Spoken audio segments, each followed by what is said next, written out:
अरे मुझे साइड पे करके बेईमानी से इल्जाम अपने सर के ऊपर लेकर तूने सोचा होगा कि तू हीरो बन जाएगा। पर शुभम, कभी कभी मौका मिलते ही साइड कैरेक्टर भी हीरो बन जाता है। बिल्कुल ठीक कह रहे हो तुम भैया, पर सुनील के खून का इल्जाम तो मैंने इसलिए अपने सर लिया था। तुम लोग झूठ और अन्याय के खिलाफ लड़े हो। हमें पूरा भरोसा है कि आखिर जीत तुम्हारी होगी। तमाम हालात, सबूत और गवाहों के बयानों की रोशनी में इस मुकदमे पर अच्छी तरह हर पहलू पर गौर करने के बाद यह अदालत इस नतीजे पर पहुंची है कि सुनील नागपाल का खून रजत चौधरी ने ही किया है। संसार को रचने वाले भगवान को याद करना, सजा के ये दिन अपने आप कट जाएंगे। वाह वाह, अच्छा तुम तो अपने आप को शतरंज का बहुत बड़ा खिलाड़ी समझते थे। पिट गए ना तुम्हारी हर चाल, मिल गई ना हमें मात। अबद मियां, जब नसीब साथ न दे तो कोई क्या कर सकता है। तुम मत हो, ये कह सकते हो, बड़ी आसानी के साथ कह सकते हो शुभम, पर मेरे लिए तुम्हारी जुदाई का ये 1.5 साल। 1.5 साल होता ही कितना है नेहा, ऐसे गुजर जाएगा। जरा सोचो, रजत भैया को तो 5 साल की सजा हुई है ना, उनके बिना भाभी का क्या हाल होगा।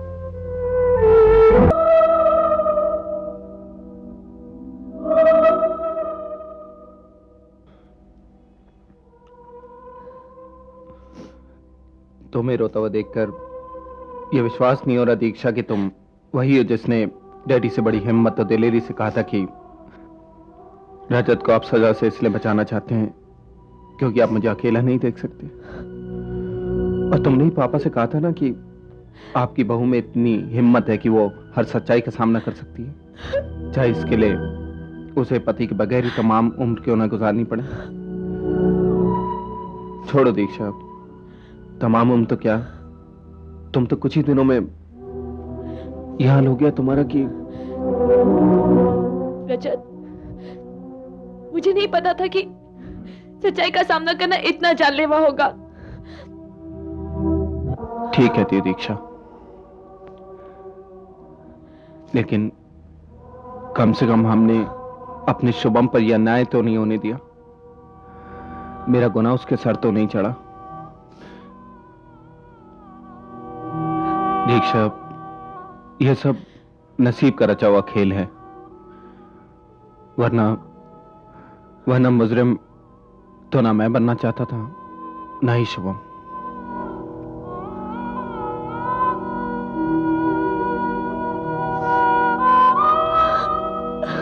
दीक्षा, आज तुम्हें मैं दूसरी बार रोते हुए देख रहा हूं। पहली बार तब जब हमारी शादी हुई थी और तुम अपने डैडी से जुदा हो रही थी। बेटी, अगर हमसे कोई गलती हो गई हो तो माफ कर देना। अच्छा बेटी, हम चलते हैं। पापा,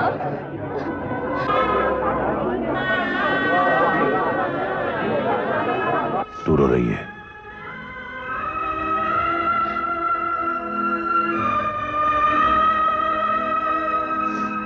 बेटी, आज तो हम बहुत खुश हैं कि कुदरत ने हमें यह मुबारक दिन दिखाया कि तुझे तेरे घर साथ इज्जत के रुखसत कर सके, तेरे मरहूम वालिद को अपना दिया हुआ कौल पूरा कर सके। बेटी, तुम्हें अपने आप से जुदा करते हुए हमें भी तकलीफ तो बहुत हो रही है, पर क्या करें, बेटियों को अपने घर सदा कौन रख पाया है। वो तो होती ही पराई अमानत है। दुनिया की इसी रस्म के आगे हम भी मजबूर हैं बेटी।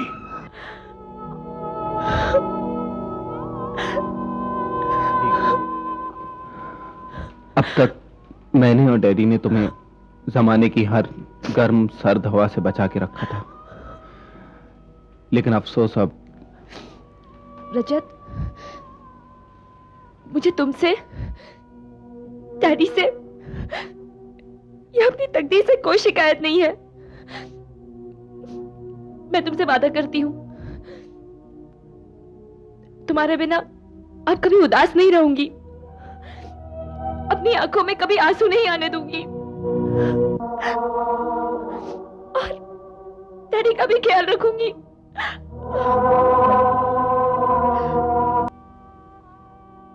इस दुनिया में बुराई के खिलाफ लड़ना और सच्चाई की राह पर चलना जुर्म समझा जाता है मेरे बच्चे, और तुमने वही जुर्म किया है। मगर तुम्हारे इस जुर्म पर तुम्हारे बाप को गर्व है, मुझे नाज है तुम्हारी सच्चाई पर। मगर बेटे, मुझे दुख भी है। बाप होना बेटे की जुदाई का गम आंखों में आंसू टिकने नहीं देता। मगर मेरे बच्चे, तुम उदास मत होना, मेरी तरह कमजोर मत होना। तुम सदा मुस्कुराते रहना, मुस्कुराते रहना तुम। पापा, दीक्षा बेटी,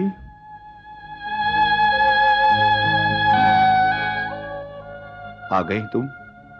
मिलाई रजत से? कैसा है वो? आपकी और मेरी तरह वो उदास जरूर है, लेकिन हमारी तरह उसकी आंखों में बिल्कुल आंसू नहीं है। बेटा, उसकी आंखों में आंसू आ भी नहीं सकते, क्योंकि उसने सच्चाई को हंसते हंसते कबूल किया है। लेकिन पापा, हम ये सच्चाई कबूल क्यों नहीं कर पाते? क्यों इसे याद करके बार बार हमारी आंखें भीग जाती हैं? परसों मैं जब उससे मिलने गया था तो उसने भी मुझे यही समझाया था,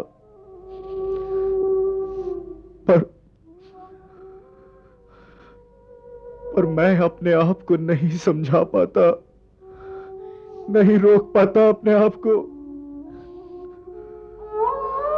हालांकि रजत की गैर मौजूदगी में मेरा फर्ज बनता है कि मैं तुम्हें समझाऊं, तुम्हें संभालूं, लेकिन नहीं पापा, नहीं। हम दोनों को अपनी अपनी जगह खुद को संभालना है। यह तो अपनी सजा काट ही रहे हैं, लेकिन शुभम, वो बेचारा तो खामखा मुजरिम बन बैठा। ये सच है दिनेश कि शिवम इस वक्त मुजरिम की तरह जेल में सजा काट रहा है, और उसके माथे पे बदनामी का कलंक भी लग चुका है। लेकिन मेरी नजर में उसका दर्जा किसी फरिश्ते से कम नहीं। आजकल के दौर में एक सगा भाई भी इतनी बड़ी कुर्बानी नहीं दे सकता है। It's impossible. शुक्र है आशा की सच्चाई सामने आ गई, वरना इस केस में शुभम ही असली मुजरिम साबित होता। आज मैं शुभम से मिलने गई तो उसकी बातों से ऐसा लग रहा था मामा जैसे उसे अपना नहीं, रजत का ज्यादा दुख है। उसे तो अब भी ये अफसोस है कि वो रजत को नहीं बचा सका। ऐसे लोग दुनिया में बहुत कम होते हैं नेहा, जो दूसरों का दुख लेके अपने आप को सुखी महसूस करते हैं। शुभम उनमें से एक है। कमाल है, इतनी छोटी उम्र में इतने ऊंचे ख्यालात। दिनेश, ये सब इंसिडेंट्स देखकर मैं एक फैसले पे पहुंची हूं। क्यों ना हम अपनी नेहा की शादी शुभम से तय कर दें? क्या? ये तुम क्या कह रही हो आशा? इस तरह इन हालात में अचानक ये फैसला? ये फैसला मैंने बहुत सोच समझ कर किया है दिनेश। शुभम हमारी नेहा के लिए हर लिहाज से बहुत सूटेबल है। बड़े खानदान का है, पढ़ा लिखा है, शरीफ है, ईमानदार है, और फिर आजकल के जमाने में इतने सारे गुण एक इंसान में कहां मिलते हैं। और सबसे बड़ी बात तो यह है कि ये एक दूसरे को बहुत चाहते हैं, एक दूसरे की समझ नासमझ को पहचानते हैं। मेरे हिसाब से तो नेहा उसके साथ बहुत खुश रहेगी। तुम्हारी ये सब बातें बिल्कुल ठीक हैं आशा, और मुझे तुम्हारी किसी भी बात पर कोई एतराज नहीं है। लेकिन इस वक्त जबकि शुभम जेल में है, तो क्या अमर साहब से इस सिलसिले में बात करना ठीक रहेगा? क्यों नहीं? वो दोनों जानते हैं कि नेहा और शुभम एक दूसरे को कितना प्यार करते हैं। उनको तो जैसे नई जिंदगी मिल जाएगी। और इसी खुशी में बेटे की जुदाई के महीने दिनों में बदल जाएंगे उनके लिए। ये तो सही है आशा, लेकिन इतना बड़ा फैसला करने से पहले कम से कम अपनी बेटी से तो पूछ लो। क्यों बेटा नेहा, तुम्हें ये रिश्ता मंजूर है? समझ गया बेटा, समझ गया। चलो आशा, आज ही अमर साहब से इस सिलसिले में बात करने जाएंगे। अच्छा, ओके ओके। अमर साहब, आज हम आपसे किसी प्रोजेक्ट के बारे में डिस्कस करने नहीं, बल्कि शुभम के बारे में बात करने आए हैं।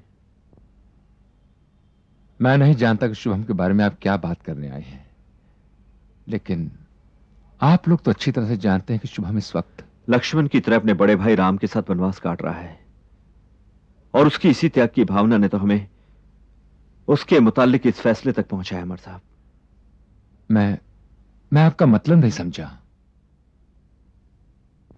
देखिए, हम ये चाहते हैं कि हमारी नेहा की शादी शुभम से हो।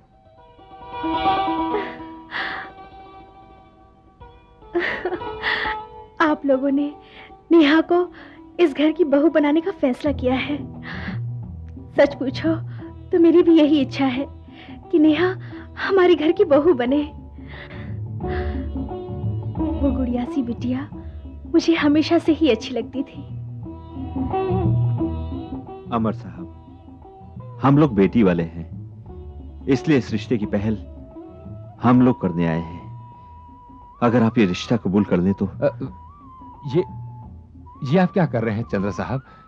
ये तो हमारी खुशनसीबी है कि नेहा जैसी सुशील और अच्छे खानदान की लड़की हमारे घर की बहू बनेगी। लेकिन फिर भी मैं एक बार शुभम से पूछ लूं। इसमें शुभम से पूछना क्या है जी?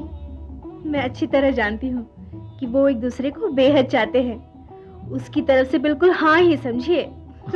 अगर उसकी तरफ से हाँ है तो भाई हमारी तरफ से भी कोई इनकार नहीं है। बहुत बहुत शुक्रिया अमर साहब, बहुत बहुत शुक्रिया। जैसे ही शुभम की सजा खत्म हो जाएगी, हम दोनों की शादी करवा देंगे। नहीं आशा, जब तक शुभम के साथ साथ रजत की सजा भी खत्म नहीं होती, तब तक हम ये शादी नहीं करेंगे। भगवान से प्रार्थना करो उन दोनों की सजा के ये दिन जल्दी से करें।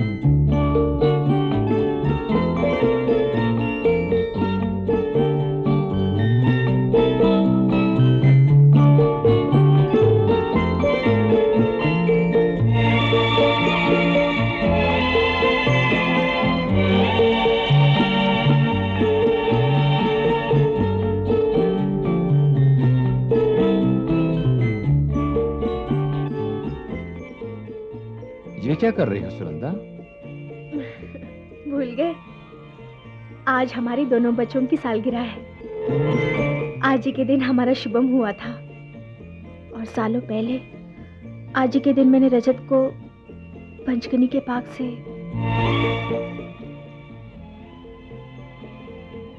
हाँ सुनंदा, आज तो हमारे दोनों बच्चों का जन्मदिन है, और ये पहला मौका है जो आज वो दोनों हमारे पास नहीं है। सुनिए, क्या ऐसा नहीं हो सकता कि हम अपने बच्चों का जन्मदिन उनके साथ? ये कैसे हो सकता है सुनंदा? वो दोनों तो, और फिर आज तो इतवार है, हम चाहकर भी उनसे नहीं मिल सकते। वो है ना आपके दोस्त इंस्पेक्टर जोशी, उनसे कहकर देखिए, शायद वो जेलर साहब को जानते हो और उनसे रिक्वेस्ट करके हमें हमारे बच्चों से मिलवा दे। सुनंदा, ये लॉ एंड ऑर्डर की बात है, कोई बच्चों का खिलवाड़ नहीं। फिर भी आप एक बार उनको फोन करके तो देखिए, प्लीज प्लीज कोशिश कीजिए। ठीक है।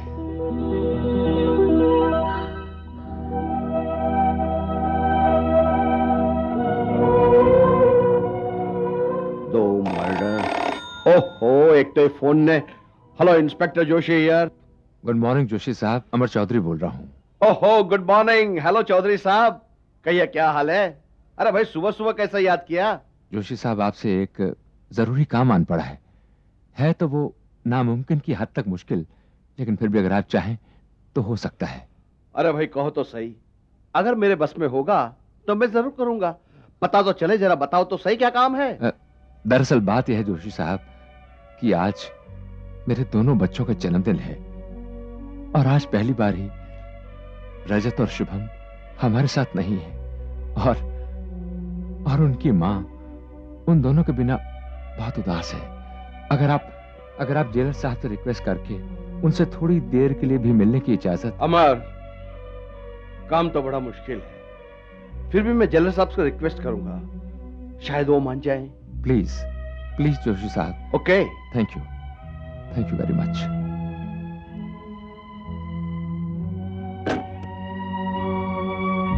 सुनंदा, तुमने इतने दिल से चाहा है, देखो शायद मुलाकात हो जाए।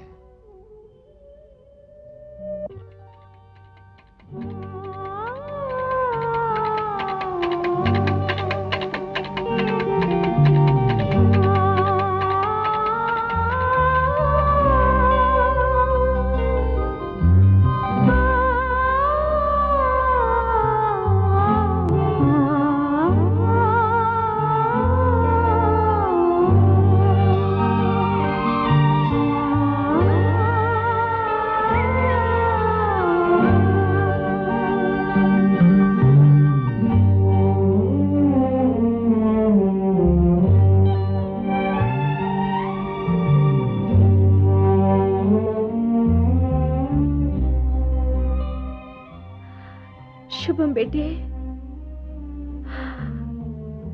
रजत,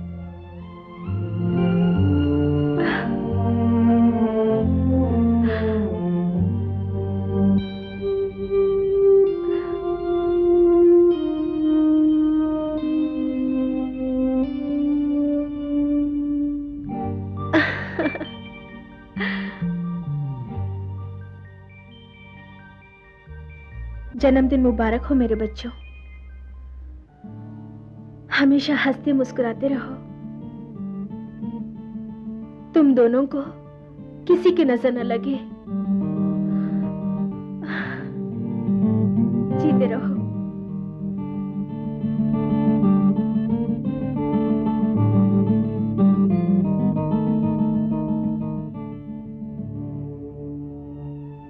जोशी साहब, मैं आपका और जेलर साहब आपका भी बहुत बहुत शुक्रगुजार हूं।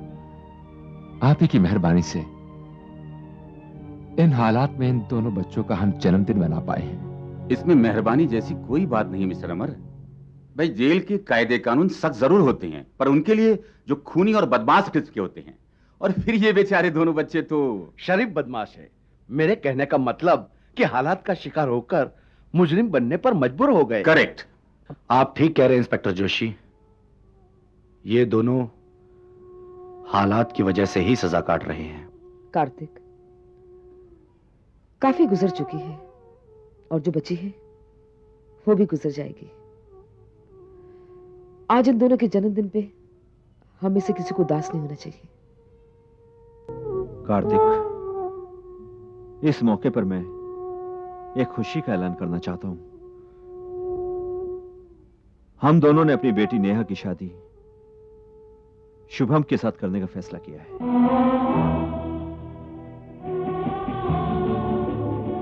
मजा आ गया शुभम। मैं इस बदमाश की शादी में इतना नाचूंगा कि सारा संसार अपने सर पे उठा लूंगा। देवर जी, तुम्हारी इस सजा के दौरान उम्र कैद का ऐलान हो चुका है। भाभी, तुम भी बस। अरे बेटा, शादी तो सही वक्त पर ही की जाएगी। अभी तो सिर्फ मंगनी की रस्म अदा कर रहे हैं। नेहा, ये ले बेटा।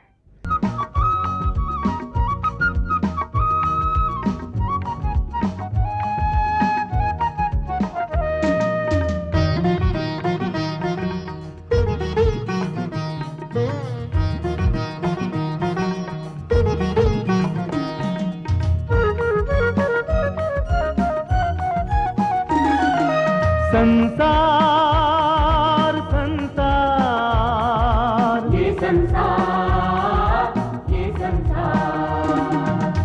चैन की बंसी कहीं बजाए गम की छेड़े सितार संसार